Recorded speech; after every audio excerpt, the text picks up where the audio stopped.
direct from Michigan. So I'd like to introduce you to our panel this morning. First, we've got Sheun from PlanetM.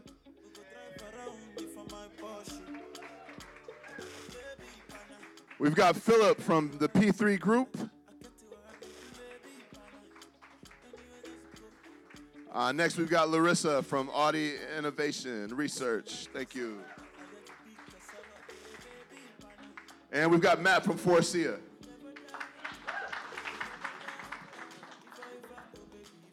And we're going to turn it over to them now. All right, so good morning, everyone. How's everyone doing today? Good. How's everyone doing today? All right, so we have a dynamic panel with these three great people. This is about global collaboration around the mobility space. And just a quick introduction about myself. My name is Sheun Phillips. I'm with PlanetM, which is the state of Michigan's mobility brand. In particular, we focus on working on collaborations, but then also finding out ways that we can support the ecosystem through connections and being able to provide grant funding for technology and activation to happen in downtown Detroit in particular. And then, in terms of us and global collaboration, we believe that it's obviously very important to talk about some of the global mobility challenges and pain points and finding out ways how we can bridge that so that as we think about and hear about all the great things that are happening in the mobility space, we can get there as quickly as possible. So, without further ado, I would like to introduce the panel and have them give a quick introduction about themselves, where you're based out of, and the company that you're with. So starting to Philip on my left. Yeah, thank you very much, and welcome everybody. My name is Philip Butkowski. I work for P3. I'm one of the partners with P3. We're a global company, and we provide management consulting and engineering solutions for automotive, aviation, and telecommunication. And this discussion today is pretty interesting, and we play a big role. So we're oftentimes the matchmaker, but then what we really strive is on the implementation and integration part. So when it comes to working in the mobility space, that's where we're primarily focusing on. So looking very much forward to this, and thank you. Thank you. Larissa? Yes, my name is Larissa Brown. I work with Audi, and I focus with an interdisciplinary team on customer-centric digital service design for the Audi ecosystem. We're somehow a little bit like pre-development. So we create ideas out of the American market. We do a lot of market and trend research. We do a lot of user testing to find out if the user really wants what we think he or she wants. We do a lot of business modeling because it's also about having a viable business case at the end. And we do prototype so that we bring something back to headquarters they can really touch and feel and see. And before that, I was responsible for city collaborations at Audi.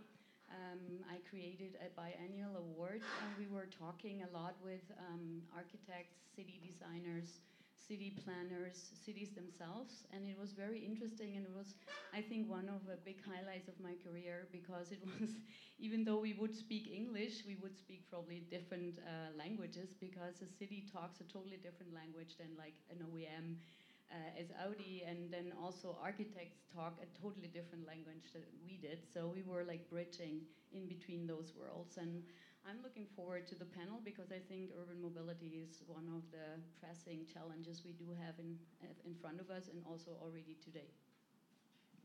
Matt? Cool, I'm excited to talk about doing seating for automobiles, interiors for automobiles, and historically what we now call clean mobility has been exhaust systems. So we're providing all of those components to the automakers like Audi and others for their vehicles.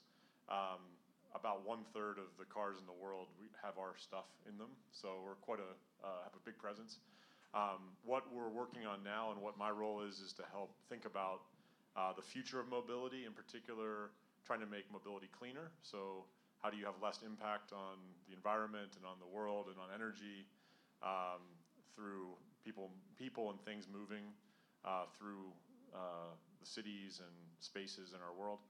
And the second topic is making the experience of being in a vehicle better. So what are you going to do with the time as a passenger, thinking about autonomous vehicles and what that opens up, and really how to make that experience in a car better. So we're doing that all over the world, and I'm based in Michigan, and we can talk all about why we think Michigan's a great place to be. But that's a little bit about myself. All right, so let's level set here. I heard the future of mobility. Everyone's throwing out mobility, mobility, mobility. So for each of the panelists up here, as you think about the future of mobility, one, what does that mean? What does that mean to you? What are some of the directions that your companies are going around the future of mobility? So then from there, we'll start to build on exactly how the collaboration is. But starting with Matt, what does the future of mobility mean to you?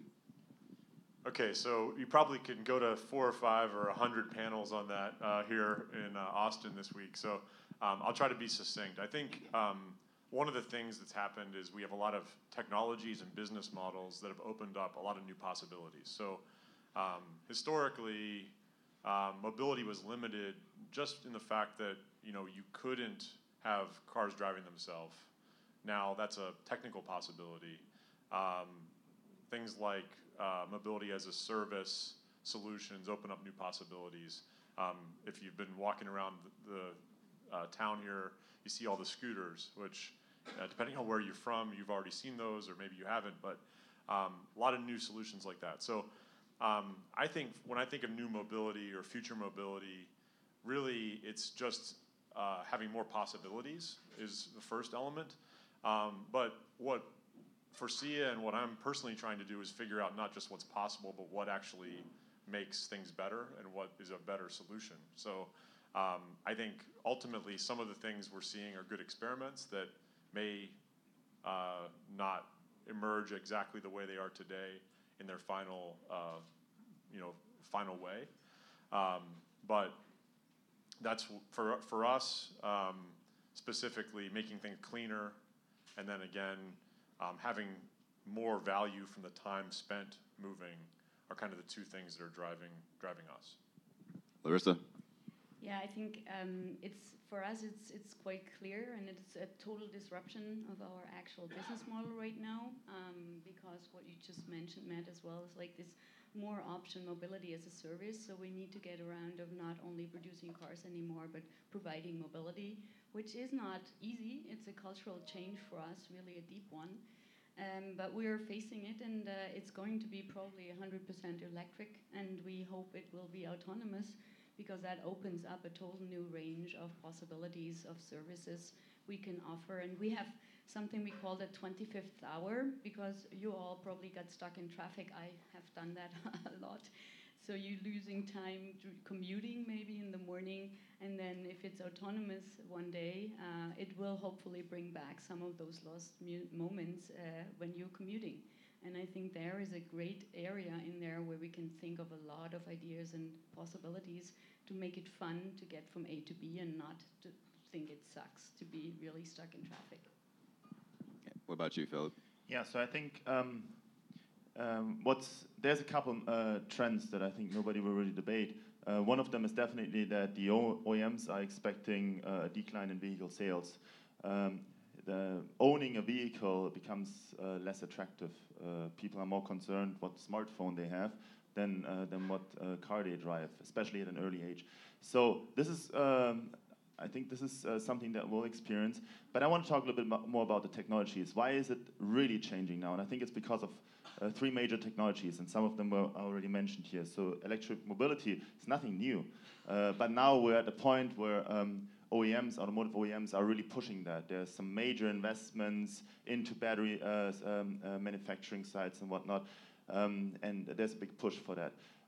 The autonomous piece is also nothing that's revolutionary or just like extremely new, but it's being implemented in more cars, and there's different stages or levels, how they call it. And then last but not least, connectivity. So in regards to the street scooters, like having a smartphone, just unlocking a street scooter and off you go, 10, 15 years ago probably would not have happened. So having these three technologies mature and being more and more accepted by the automotive OEMs, plus a push in government regulations, once that happens, I think this mobility as a service field, how we like to call it, really will take off, and I think it's going to be a pretty exciting and a very different future compared to 10, 15, 20 years ago. All right, so with PlanetM, one of the things that we're doing is we're finding out ways that we can involve our international partners, and through that, it's about providing funding for them to come to our state of Michigan to test as well as deploy new technologies. And we've even worked with our partners with Spark in finding out ways how can we work with other countries and how can they, whether it's testing or putting new technology out in the roadway. So for our panelists, what are some of the things that you're doing on a global standpoint around partnerships, right? So this whole mobility conversation is a global conversation. So what are some stories or success stories you've had with the global partnerships? And anyone can start. I think one of our success stories right now, collaborating with the cities, I would say, is, for example, we have just brought to market the Go to Green. So if the car can talk to the traffic light, it is really easy that you have like a flow. You don't have to stop and go because the traffic light will tell you in advance how fast you should go and how much time you have when it turns green or red. So I think this is one, coming back a little bit to what Philip said, this is one of the possible technologies that will help also to reduce CO2, because in a sense when you have stop and go, it's the worst you can do when it comes to CO2. We have had cooperations also in the US, and we do have a cooperation with the city back at headquarters where we're also testing a lot of when it comes to autonomous driving, but also even air mobility. So finding out can we fly part of the way. So these kind of collaborations are ongoing, and it's really not easy. It is very slow, to be honest, because it is a lot of different, I would say, ways of working, because the city cannot just move forward really as fast as they would sometimes wish to, because there is others they need to talk, other stakeholders they need to involve. So some things really go very slow, and we are used to, we make a decision, then we move forward, and then the project is going to end in maybe 3 months or sometimes even longer. But it's like a really tough process, and I think these kind of collaborations in the future will become more and more, because I think it is very important to open up and have more stakeholders work together in an open source form. And that is not easy for us. We have been a very closed industry, because it was about secrecy. It was about, okay, what's the next big thing? And this is a totally different game now. So there's a lot of different things we're doing globally on collaboration, but I think principally there's two main areas that we're working in terms of collaboration. One is going around the world and really finding, whether it's startups or universities, technology, places where there's ecosystems that have particular expertise or a concentration of really interesting things that we can connect to and maybe leverage within our products and maybe help them along. So we're doing that in a variety of places around the world, and that's quite interesting. I can talk about that. The second area that we're collaborating is really looking for, and this kind of gets to the city topic, looking for places where we can pilot and deploy technologies in the real world. And there's a number of different resources to help with deployment. In particular, where I am in Grand Rapids, Michigan, we have a nice collaboration with the city of Grand Rapids and a number of local companies there, where we're able to deploy things in a way with their interest and in our interest to try them out in the real world. And Grand Rapids is a nice city in the sense that it's big enough that it has a lot of the same problems that exist in other places, but small enough that we can get things accomplished. And that's one example, but we have, as for SIA, collaborations really around the world with different cities for different kinds of projects. I think as a global company, the opportunity is really to identify what topics are most important, states, provinces, cities, states, thinking about what kind of resources you have there and how to make them easily accessible to have companies come in and kind of reduce the friction for engagement. So when I think about like what drives us to go to one city or another, or one state or another, it's often not just the technical expertise that's there, but also the fact that you can have a quick conversation and know if something is going to be possible and then deploy it relatively quickly. So I think a lot of the things that we're seeing in Michigan allow for those things to happen. Yeah, sure. So one of the major successes on the P3 side is we focus a lot on the user experience. So at the end of the day, all of us, how easy, how comfortable is it for us to leverage these new solutions? One area where we really think there's going to be a huge benefit is the entire voice recognition and speech side of things. So at CES in Vegas, we announced our strategic partnership with Amazon Alexa. So this is something where we think that that's a piece of technology that can really add some benefits to the user experience. At the end of the day, to tag on what was said, I think there's different levels of maturity. Some cities, some countries, or global companies, if you look at from a global perspective, are much further ahead than others. What I wish we would have, or we would see more, is standards, regulations, and I think from the federal, on the state side, there can be a more push for harmonization. I think if that gets opened up and put in place, that's going to be much more speeding up the process here. So Larissa, you mentioned that now we're seeing more of the collaboration and the whole history of being very secret and holding into our own information. We're starting to go away from that.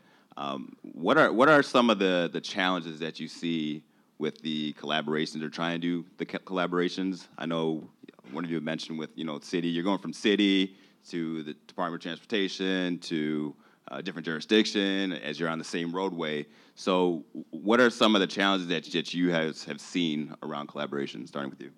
Well, let me start internally already. We do have challenges because we are a car manufacturer. So it's one after the airplane. It's one of the most complex technical products you are producing. So it's a lot about really doing it step by step in a very normal process that has been trained for really a long time. So breaking out of this and being more flexible when it comes, for example, to digitalization is already a big problem or a challenge, I would say. And then if you add another player like a city, it's getting even more complex. And I would say that getting this mindset, getting the right talent on board, because we need totally new people, actually, when it comes to digitalization and working with the city, is one of the big challenges we do have internally. And then also wrapping our mind around this way of agile. I mean, it's like all those buzzwords I'm using here, but agile working, it's not easy for us because we have those very clear processes, and agile working means that you're flexible and you can react in a short time. And we have circles normally of 7 years developing a car. This is not, I mean, it's a contradiction in itself. Then working with cities, that was very interesting. I was working with cities in the US. I was working with governmental officials in China, and I was working with people in Germany. And it is very interesting when I go back, for example, looking in Germany. I had some talks. it's very hard to find the right person to talk to because the cities feel overwhelmed from us somehow a little bit because there's a lot of technology know-how. Sure, we produce a very high-tech product, and in the cities they have not, their need was not there that much to be on a very technology side or to be agile as well. And they also struggle with the topic of getting the right talent in the city governments. It's very slow, as I said in the beginning, and it's very hard to find the right level of talking to each other, actually.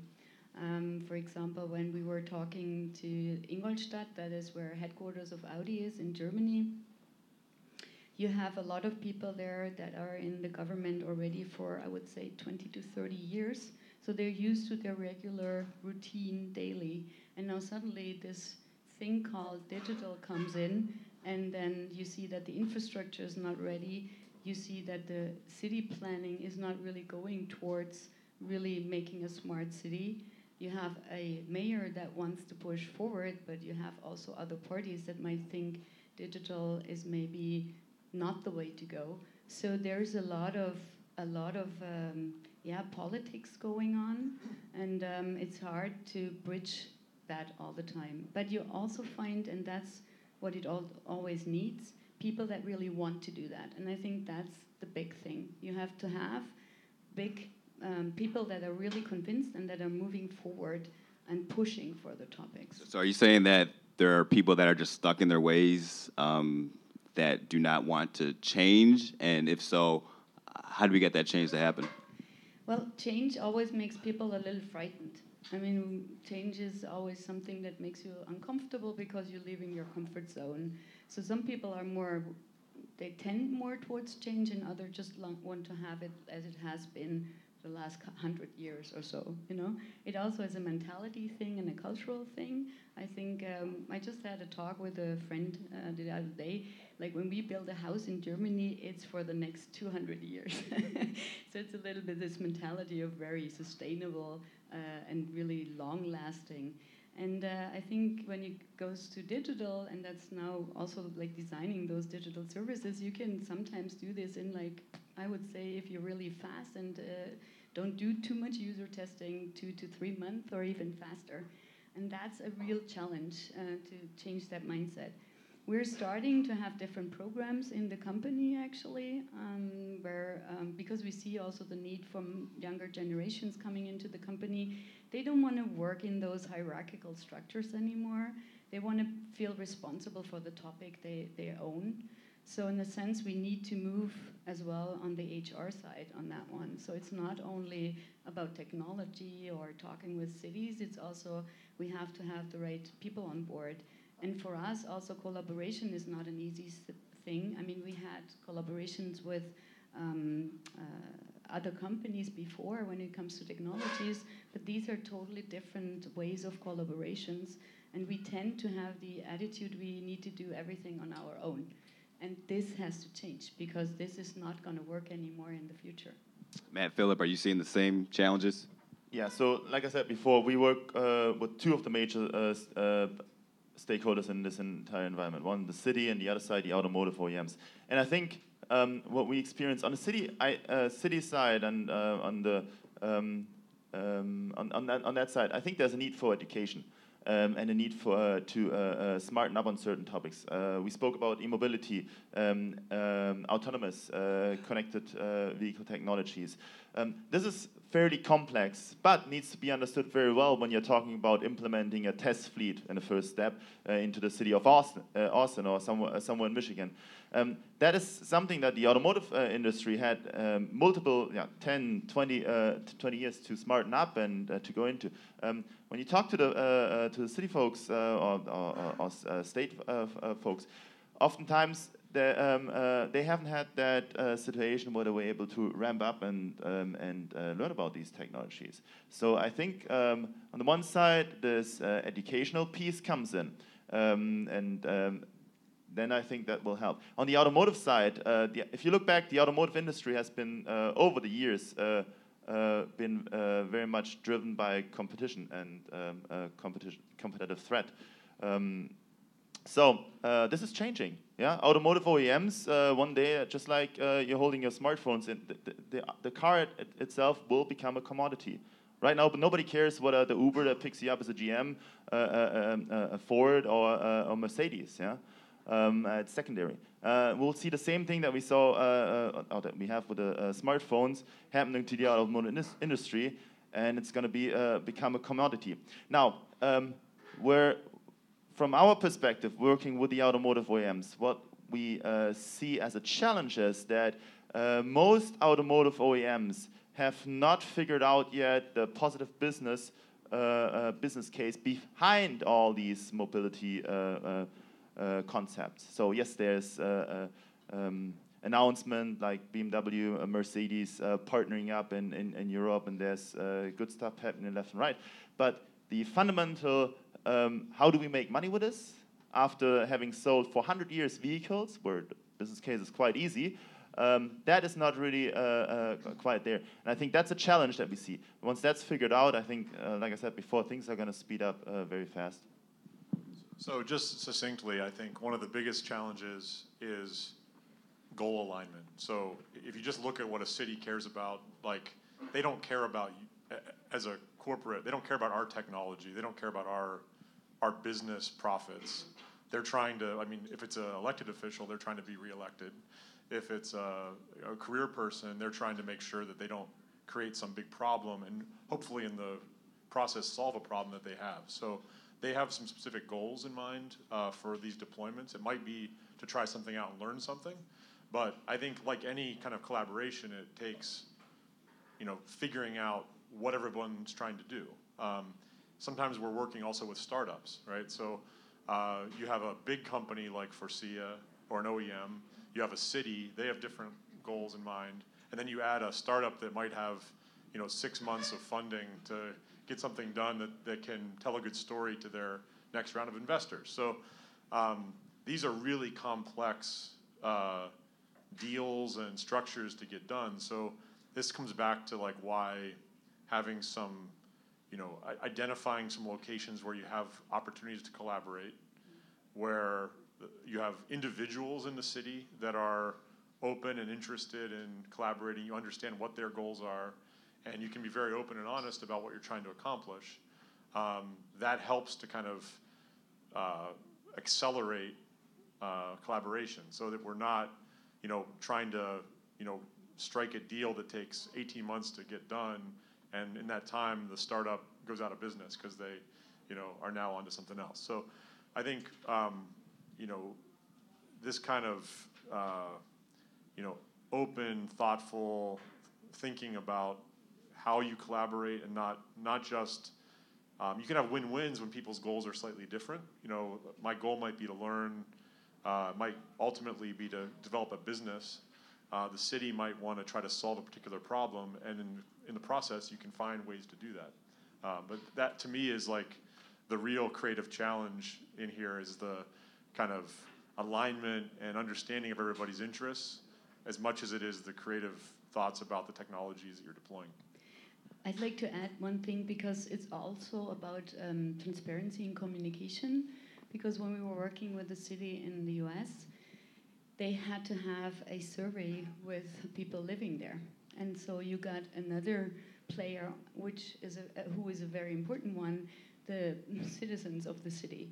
So they also have their ideas, and you can see it also, it's happening in Toronto, for example, like Cyborg Labs trying to figure out, okay, how can we create, or can they create a platform, an open platform, and using all the data to get people easy access to mobility, but also like living smart at home and stuff like that. And there's already a problem somehow for the citizens because they don't know what's happening with their data.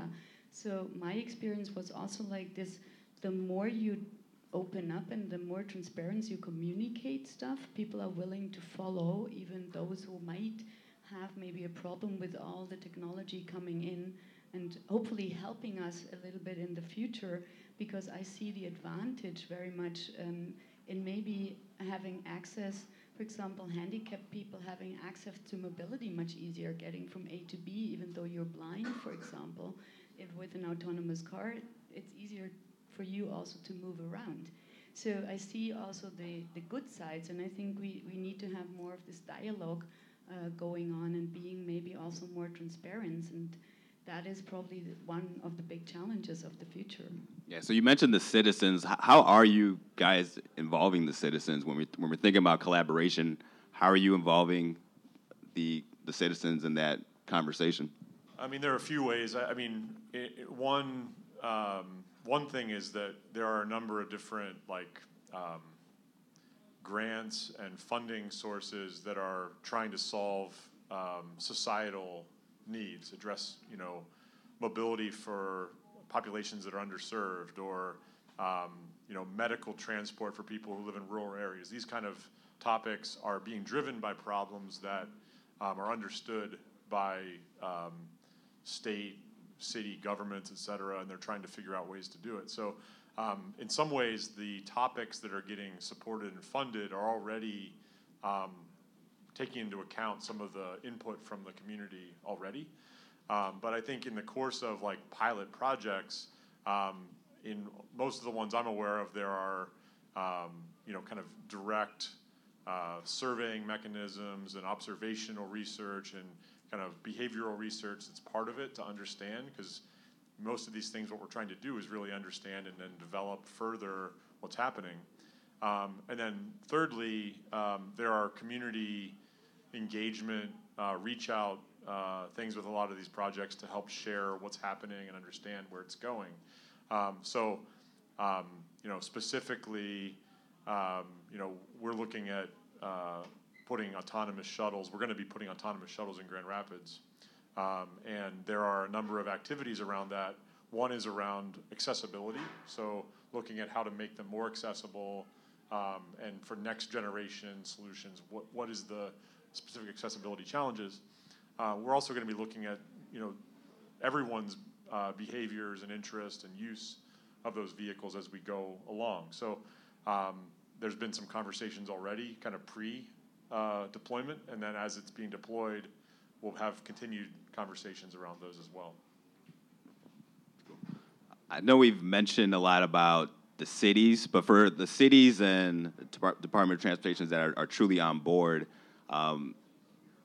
what the question is around the company collaboration, right? So, for example, GM Cruise, Honda made a very large investment. Total of it's going to be a total of $2.75 billion into Cruise, and that's, to me, is a great collaboration. Do you guys have those type of collaborations amongst whether it's tier ones or Audi with the manufacturers? Like, what type of collaborations are you guys doing on a big corporate level? I mean, I'd jump in. We have a lot of those. I mean, that's kind of the traditional way we collaborate. I think, Larissa, you kind of mentioned that's something that happens quite often. In many cases, those are very specific around a particular vehicle. So we know we're going to be awarded, or we likely will be awarded, seating business on the next whatever, and we're collaborating on what that will be. And there's thoughts about things we already have developed, how they could integrate, and then there's some new ideas maybe that could be added in, and those kind of conversations happen and collaborations happen. I think increasingly, what I'll just throw out a kind of an alternative thing that maybe is a little beyond, but again, in my work in Grand Rapids, I'm part of a group of companies called Seamless. We have 7 different enterprises in different industries that are collaborating on things. So Steelcase from the office furniture industry, and Whirlpool from appliances are 2 of those. And many times there are technologies and topics, let's say sensors, for example, that look at how people are behaving in a space. Well, that's really relevant inside a car cabin, but it may also be relevant inside a home or a kitchen, or inside a conference room or a office space. So we can collaborate with a startup and get insights across our various domains, and then apply those in our own spaces. So that kind of collaboration, I think, is really interesting, and for me, it's like kind of the future of how work will get done, just because it's more efficient, but it's also more interesting because you're getting those insights from different places. And I think it's almost critical to do that, because whether it's collaboration with partners that are already in a space together, or like I was just describing with the Seamless program, you know, we don't have all those insights internally and all that technology internally. Collaboration is almost critical just because things are moving so quickly, and it allows us to do more faster and get the the right kind of insights into the mix. Phil? Yeah, so we have partnerships and collaborations going on, like I mentioned, the Amazon Alexa partnership as an example, to support the technologies and to support us being part of developing and supporting the development of these technologies, being electric, autonomous, and connected.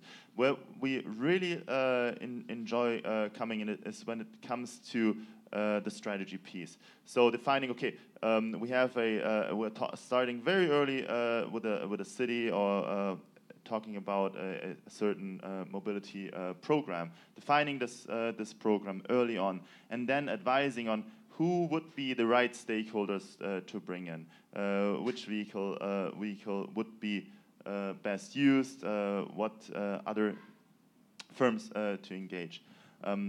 So we're more on the, when it comes to then the actual implementation,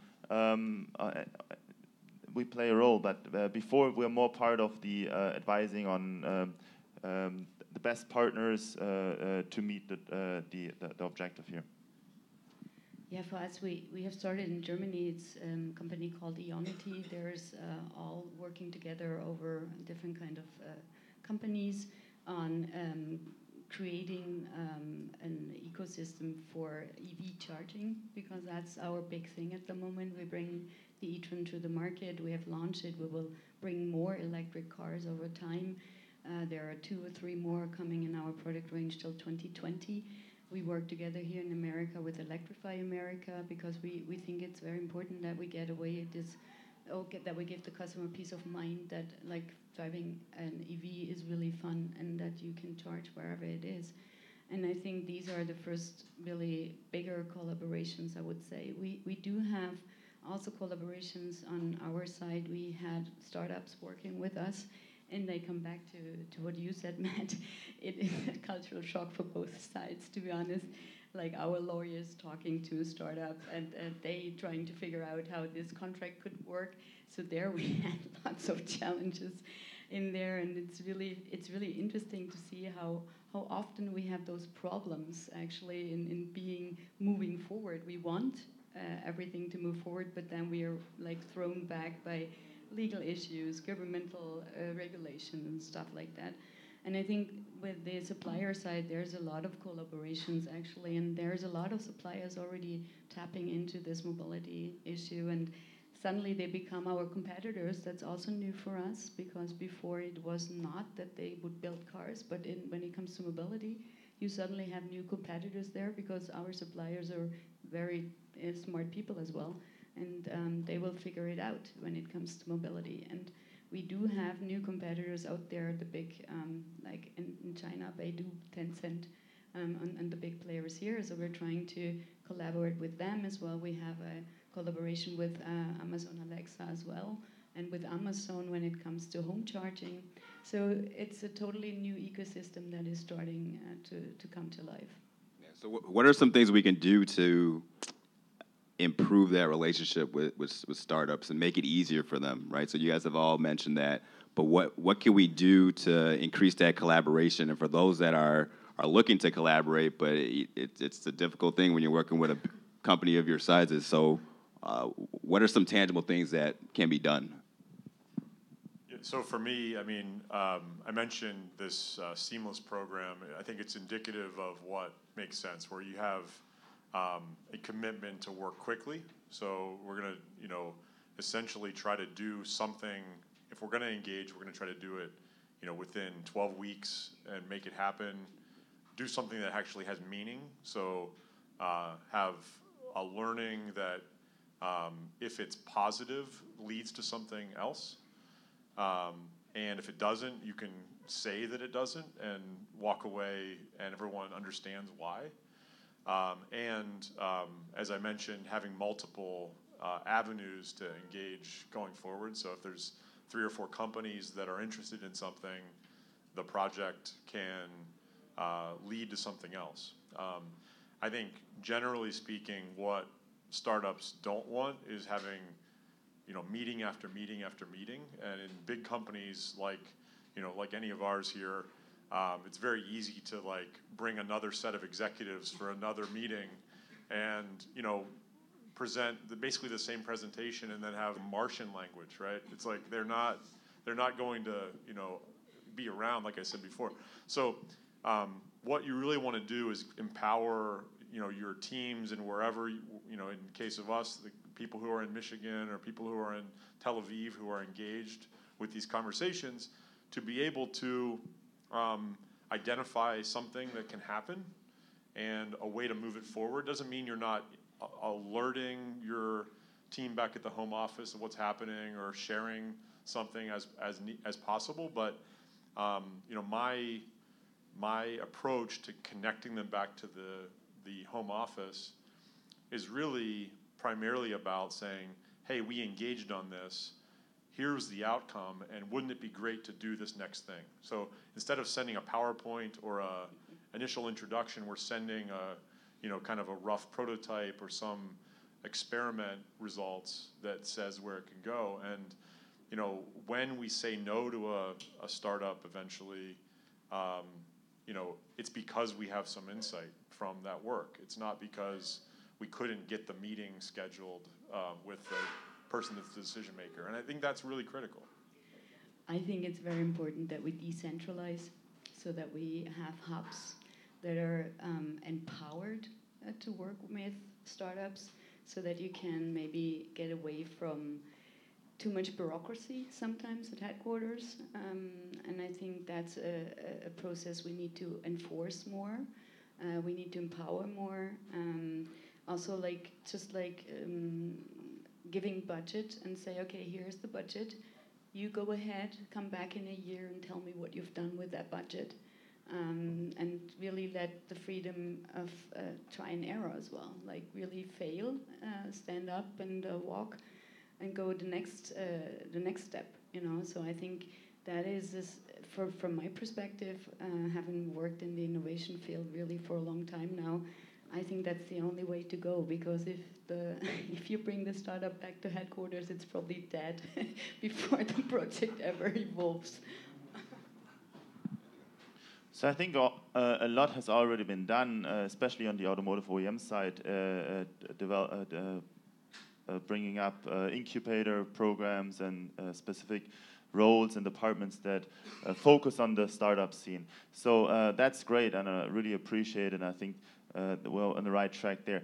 When it comes to the mobility solutions, I think what could be improved across the board is this thought of open source, sharing, transparency, really opening up and looking at the entire problem from all sides as a team. I think that there's still some hesitation. I think it's going to change over time, but that's where I think if we can get a little bit more open source thinking, sharing, that's going to be very beneficial. And if I may add, this open source, so it's more about creating a local product, so a global product, but really localize it in the sense of you working really together in the country and really getting the talents there and make it happen. All right. So, audience, are there any questions? I see a hand that's already up before I said questions, so I'll start with you. Hi, I have a question particularly on Lolly's side and Matt. I have a question on the whole process of how you're going to define what you do in the next mobility, particularly from the OEM supplier standpoint, because technology changes so rapid, like connected, like autonomous. So 5G is going to change, for example, right? But still, you have to define what you do in the next mobility. So what's the whole process defining values to the customer? What do you do in the next mobility? Do you have any idea? Yeah, for example, we did intensive research. We called it the Connected Future. We found out opportunity spaces. It was coming from really a lot of intensive user research. So we asked the customer actually, And out of these opportunity spaces, we try to define a portfolio. Because if you don't get a structure into it, you're running in 10,000 different projects and none is going to take off or earn you money. So you have to bring it down to really let go if it's not working and try the next one. So I'll answer a slightly different question and maybe come back to your specific question. But one of the things I often hear is people complaining about how long it takes to get a new product into the automotive industry. And there's really good reasons for that. I mean, we have a super, super complex product that needs to, work for quite a long time. And be safe. It's a very, complex supply chain, and introducing a new element into something so complex can be very difficult, and there's a lot of risk associated with it. So we have a lot of processes as an industry in weeding out things that might create problems, whether it's safety or otherwise. So I think one of the things that needs to happen to be more fast and accelerate that is to work very early in a holistic way. So as we're thinking about things for maybe, let's say, 3, 4, 5 years from now, depending on what customer we're with and what kind of vehicle we're targeting, we're trying to understand very clearly early on and trying to collaborate on those kind of what's changing. Is the underlying vehicle platform staying essentially the same, or is it changing? And if it's changing, what's changing and what opportunities are there to do something new? We are, as much as possible, collaborating on that. So it isn't always the case, but I think what we see is within certain kind of subsets of the vehicle, areas of the vehicle, the OEMs are coming to suppliers and saying, hey, we want to work early to try to move this a little bit further than we would otherwise if it was just coming to you later and saying, build this. So there's a lot of good collaboration happening at that level.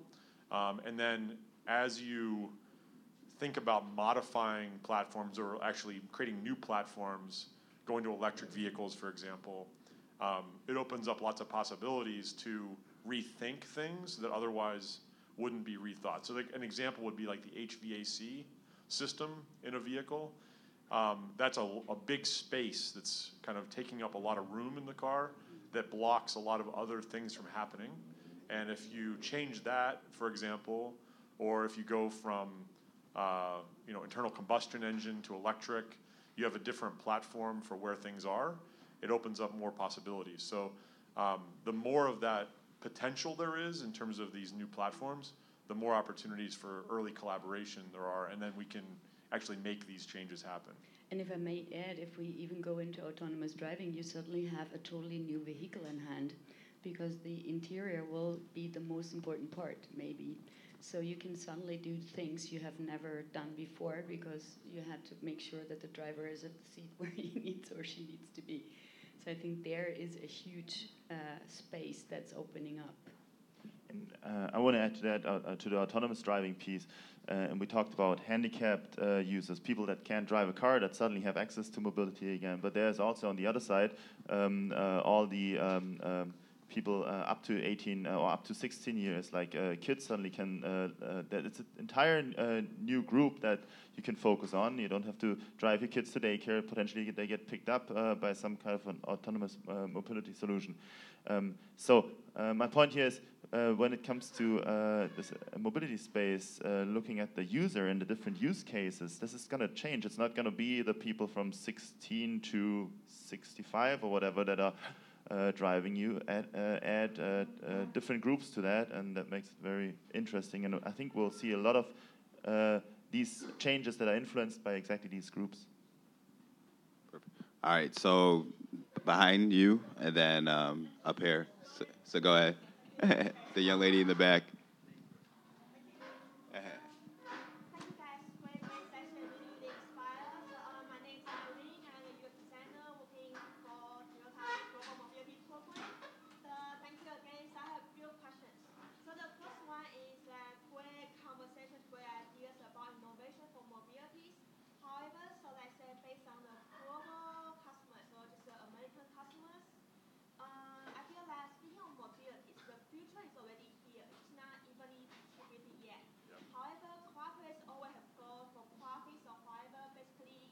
sell cars. So based on our research, like in the US, lots of customers are still kind of hesitant to more future mobility solution or even let's say electric vehicles. So I can see this will be a roadmap between the current state of a mobility solutions and the future state of mobility solutions, let's say 5 years or 10 years. So how do you align your innovations, your products, with the current business goals you have to achieve in, let's say, this year, 5 years, and the following years? And also, my question is about scaling in different cities. And sometimes when you introduce innovations like this, we are not going to satisfy all the stakeholders. So there can be some cases, let's say, we introduce this new mobility model in some cities, and it has conflicts with some stakeholders, it has interests. So depending in some Asian countries, there are some regulation policy in places to make this ride-sharing service more difficult because traditional industry want to push back. They don't want these new models in place. How do you tackle situations like this? So these are my questions. All right, so let's touch on the question of how are you able to still advance with some of the technology that you want to do, knowing that you already have current business goals and objectives in mind. What are some of the things that you guys are able to do to meet those needs? I mean, this is the biggest challenge. If you have the right answer, you're going to be rich.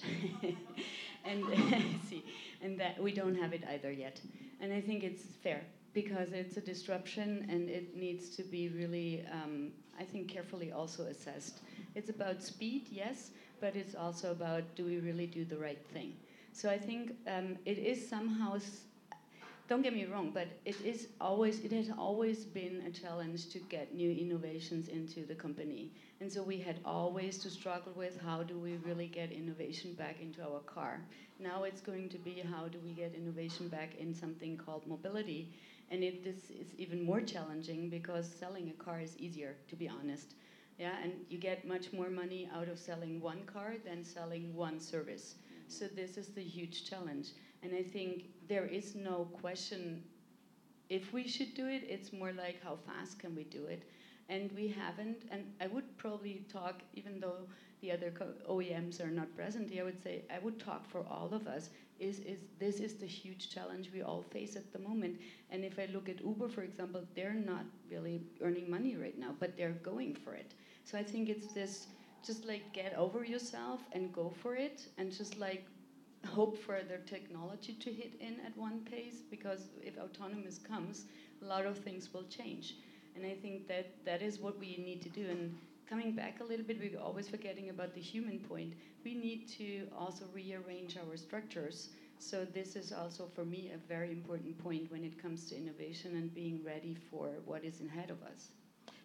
From my side, to answer your question, I think one big piece to this is to install a culture in whatever organization, whether it's startup cities or OEMs or suppliers, that allows innovation in a way where new ideas are accepted and are tried out. And it's okay if these ideas don't work out. That's important. Sometimes there's still this okay, if this doesn't if this doesn't work out, then there's hesitation because it may affect the career. No, because there's no clear path to the end goal yet.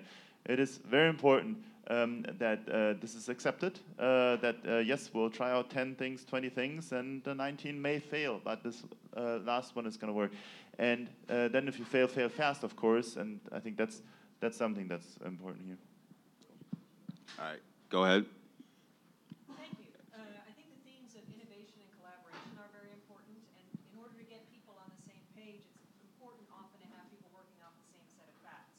When you think about upskilling your own workforce to make them innovation ready and have them operating off the same set of facts, clearly everybody in your company is not going to do a master's degree, and you're not going to turn over your workforces. So how do you think about being agile in upskilling the workforce so they're ready to innovate?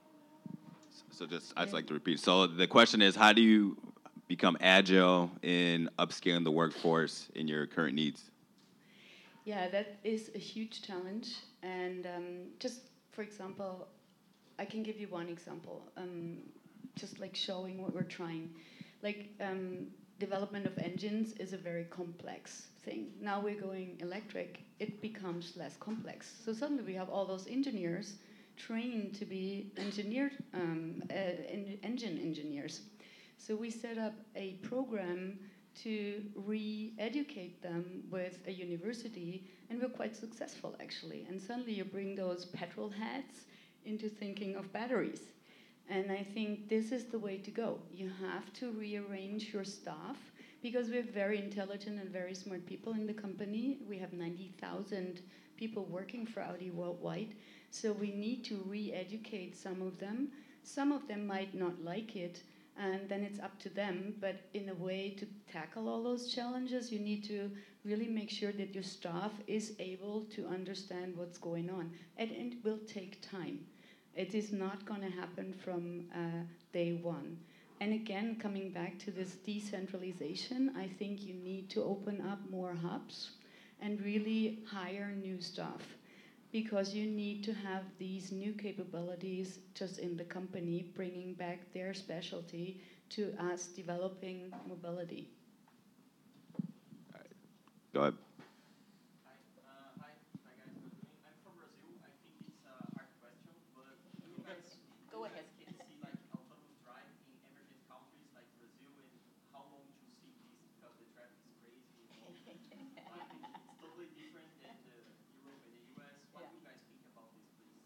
I mean, my short answer is when at parties and family events, people always ask like, well, when are autonomous cars going to be here? And the snarky kind of quick answer is, well, they're here. It's just they're not evenly distributed as what the future is. So my short answer is I think it's certainly the case that a place like Brazil will be more difficult than something that's very a college campus that you can close roads down and make it happen. So there'll be places, I'm sure, in Brazil that will be able to deploy sooner, and then there'll be places that will be very difficult. I personally, this is my personal view, not necessarily for SIA's, but my personal view is that we're overstating the scope of autonomous vehicle locations, but we're